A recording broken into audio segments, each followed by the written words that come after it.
to, but again, he'll have pretty much full deployment throughout the race of the hybrid energy management system, so completely different to what he had in race number 1. Again, 13.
From the field works his way back to the grid. The first 4 rows are in place. Again, it's a lengthy wait for the front of the grid before the likes of Rick Parfitt, Tom Chilton and George Gamble work their way down towards the club chicane for the end of the green flag lap. Lots of tyre temperature being built there with some sideways action from the Infinity, with Moffat tail slide in the rear end of that rear-wheel drive car through the final corner. But now we pretty much have every car into place. Collard's towards the back alongside Osborne. Oliphant is there in his Team Hard Cupra. Jade Edwards pulls up there into 25th place, and the final 2 cars on the grid now get themselves in as straight a position as they possibly can. So we are good to go for round 23. Racing to resume here at Thruxton this afternoon. It's the Quick Fit British Touring Car Championship. 16 laps to look forward to. The 5-second board is now held aloft from the gantry, and the roads start to rise once again. Who can make the best of the starts from the front of the grid? The lights go out, and it is a fairly good start from Dan Camish in the Ford Focus. He tries to take with him Ash Sutton on the inside, and he might just have the corner, but he won't have the straight line speed and the acceleration that Gordon Shedden has. So they're going to be side by side for second place, up towards the complex for the first time. Up towards the complex for the first time, but he'll have the inside line.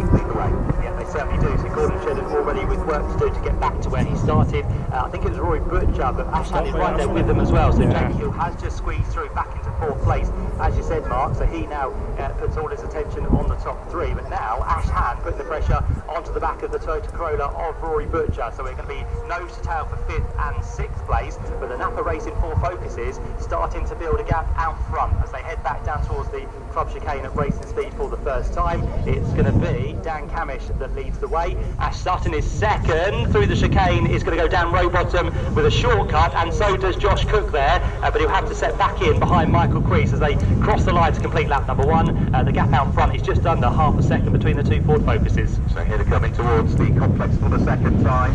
It's still Dan Camish racing.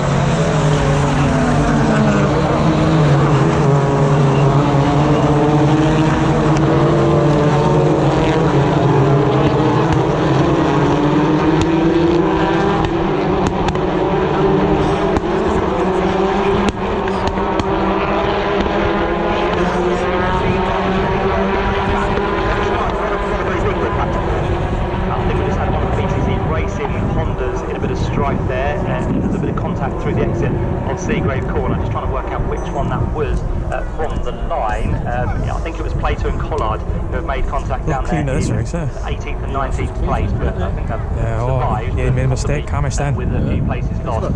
Not too much to separate now between the top two, because Ash Sutton is giving Dan Camish a real good run for his money here. A couple of laps extra, of course, in terms of the HEM deployment for Ash Sutton. So maybe he's on that now to try and get past Dan Camish as they head up towards the line once again.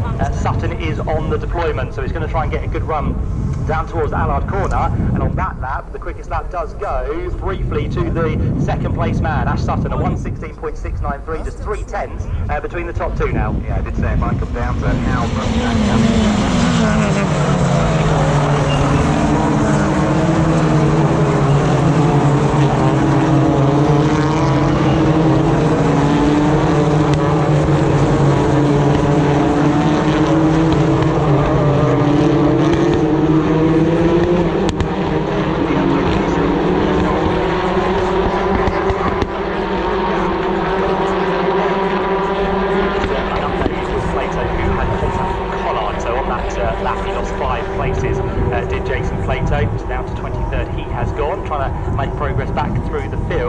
Turkington and Ingram. Well, Ingram has made progress to 8th place. Unfortunately for Turkington, he's now outside the top 10 into 12th position. So he was, I think, squeezed by Jelly and Michael Crease at the start, and I think things unfolded down towards the complex as well on that first lap. So that's how Turkington lost his places outside the top 10.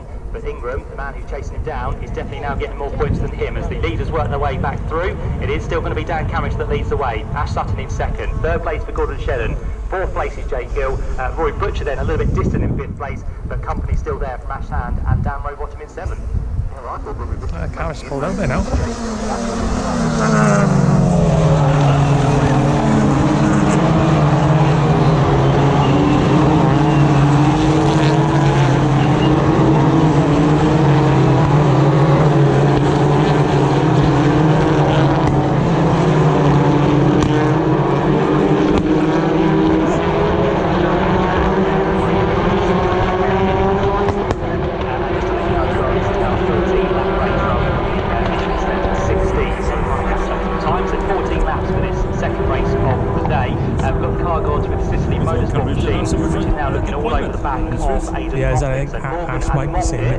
Close on the run from them down towards Woodward Corner. This someone can wind every lap, isn't it? 15th place, so what's going to be the final point within this second race as it stands? It's Moffat. It's a shame that the big screen's in the way, really. You can see Church. Top four concertinaing together here because Dan Camish is not going to get through as Sutton cuts the corner on the final part of the chicane there, so he didn't think he'd make it, so he cuts across the grass, and all of a sudden it's a bigger gap once again for the race leader, which drops Ash Sutton bang into the clutches of both Gordon Shedden and the ever-closing Jake Hill. Yeah, he's got to defend from Gordon Shedden, which he might have to here coming up towards the braking area. Flash, you can have a look at it.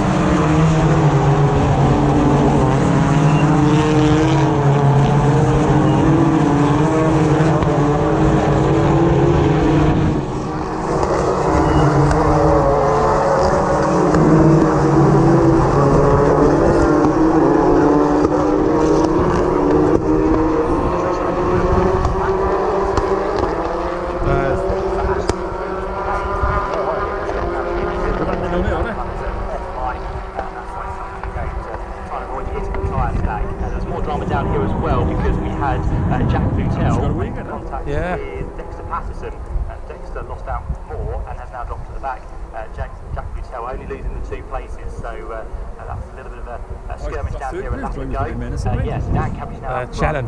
really starting to pull away, isn't he? Because with that mistake last time through for Ash Sutton, he's now gone into a defence mode because Gordon Shedden and Jake Hill once again looking very racy. Jake's getting a good run across the line as well here, so he is potentially looking for a podium place as they work their way through Allard Corner. Jake Hill out of the four of these cars is definitely looking the one to make the move first. Yeah, that Camish was 4 tenths of a second quicker than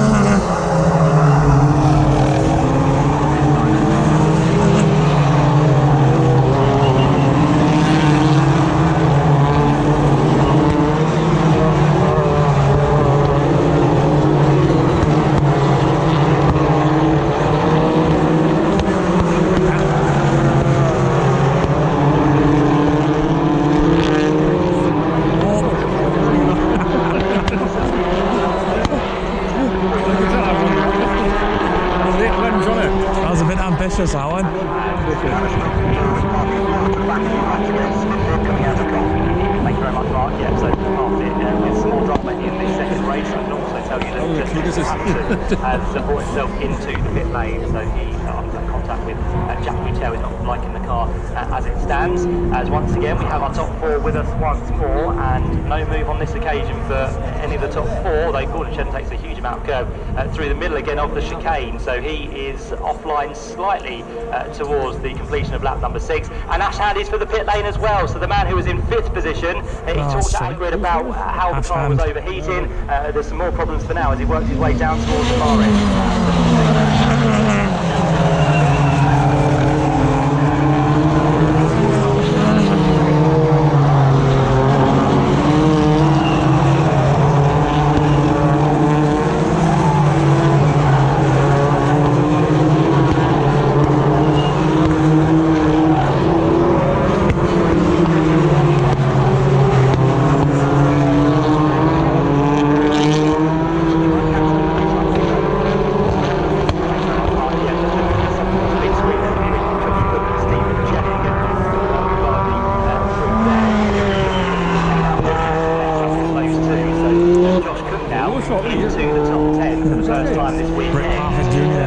How the race is unfolding, so this is good news. You think he's going to be qualified up the order, but it was that mistake and contact from Ash Sutton that put him down the order. So now back inside the top 10 for Josh Cook. This is all important. Of course, we have the reversal for the race 3 grid as well. So the higher you can get up the order inside the top kind of 10 and towards 6th place, it gives you an even better chance of being towards the front for race number 3. So Josh is doing well, and now he's made his way through, in fact no, Crease has made his way past Stephen Jelly, so Crease now inside the top 10, and Stephen Jelly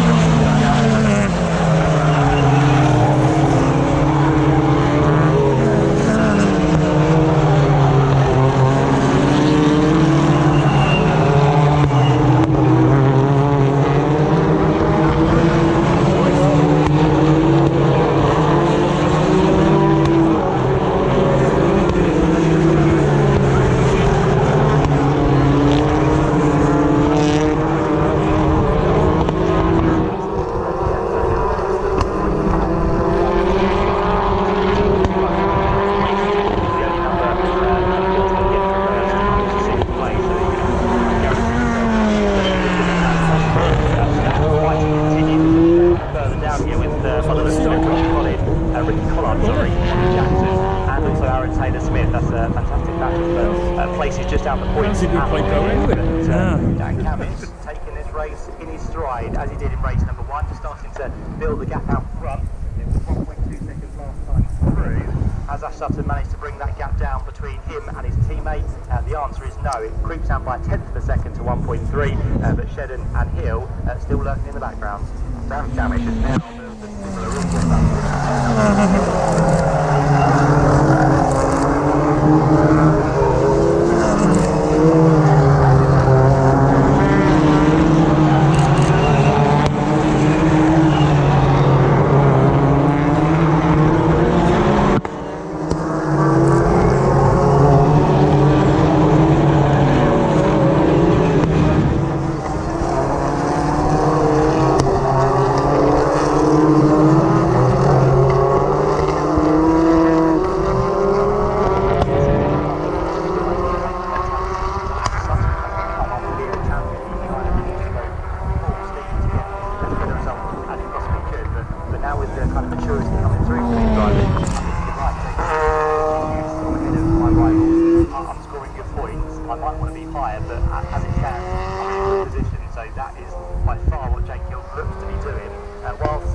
pretty close together now as well. Through the club chicane they come. It's still Colin Turkington ahead of Stephen Jelly, but Stephen Jelly again is putting a lot of pressure onto his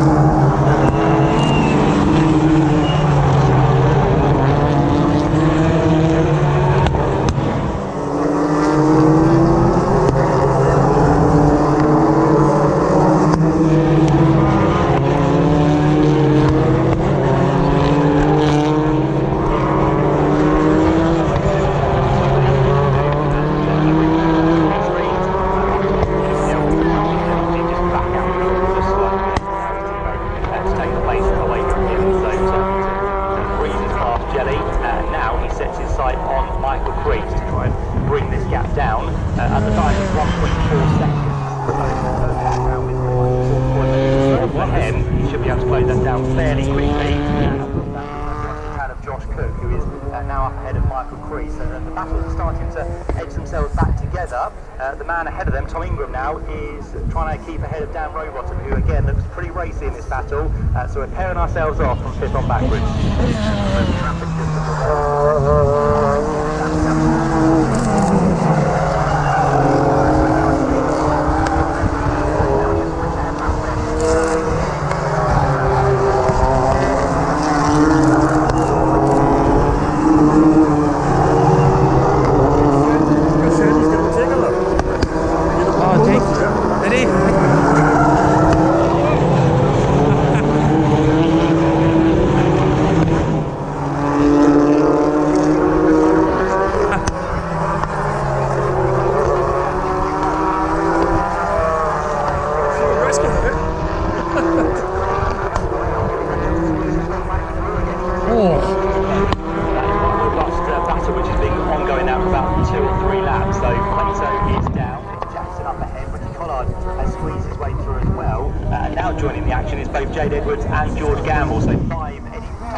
Because behind, a gap was 1.1 seconds, is surely going to be down to less than a second as they cross the line. Rory Butcher now has lost a little bit of time, but he's there or thereabouts.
champion who works his way through. It's going to be a Napa Racing UK. 2 first places so far today here at Thruxton, and it's Ash Sutton who wins round 23 of the Quick Fit British Touring Car Championship. His teammate Dan Cavish comes through in second. Raised the podium for a second time today.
Race number 1, and for race number 2, going to be the first ever 1-2 for the branded Napa Racing UK. So well done to them.